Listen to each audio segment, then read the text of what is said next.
New year, new beginning. It's time for a New Year's resolution. Behavioral scientist Tim Bono says, not so fast. My take on it is that maybe January is not the best time. Bono is a lecturer in psychological and brain sciences at Washington University in St. Louis. As a behavioral scientist, Bono conducts research on positive psychology, which looks at predictors of health and well-being in day-to-day lives. Reviewing the research and considering New Year's resolutions, Bono shares a new perspective about setting new goals on January 1. I think it's a fine idea. It's a great thing to identify some new goals that we have for ourselves at the start of a new year.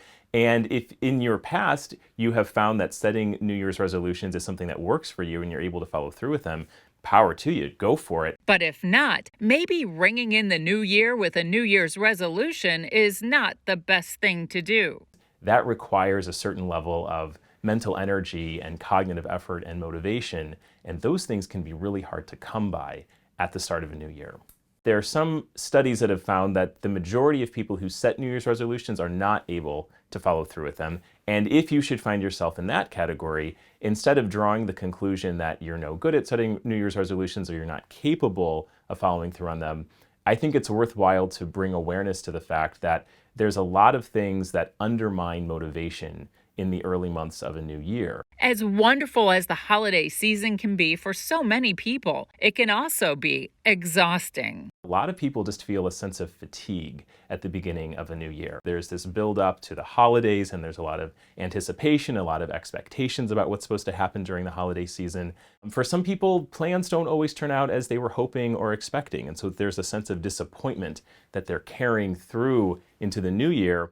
But even if things have gone perfectly, there's still a sense of tiredness that people have. Other things happen too that hit families very hard this time of year. There are relationships that have ended, or there are people who are no longer with us, and that can create a sense of grief and loneliness, and they might be carrying that with them. Those psychological states are not quite conducive to setting new goals and having the wherewithal to follow through with them. And there's the weather. The wintertime blues. Some might even go so far as to say, winter sucks. You can use that. That's a large part of the reason why it's difficult to carry out these goals. There's truth to this in the research. Exposure to natural sunlight itself is a huge contributor to our overall psychological health and well-being. When natural sunlight enters the visual system, it activates a neural circuit that regulates mood and motivation and mental acuity. Most of us experience some form of the winter blues during January through about March. And for some people, that becomes a full-blown clinical disorder, seasonal affective disorder. And it's due largely to the fact that the days are shorter and the weather, the snowstorms and everything else that keeps people in their homes. They're not out, they're not socializing as much.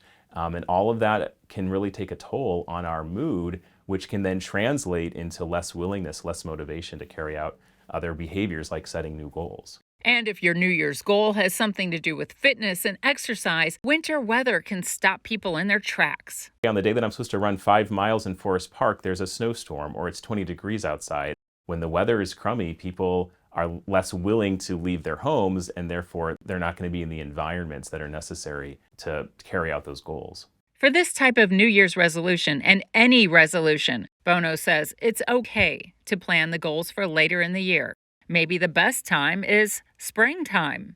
You might call that spring renewal. We do spring cleaning in our homes, we plant seeds in our gardens, and it could also be a time for us to think about what are the new things, the new initiatives that we also want to be incorporating into our lives.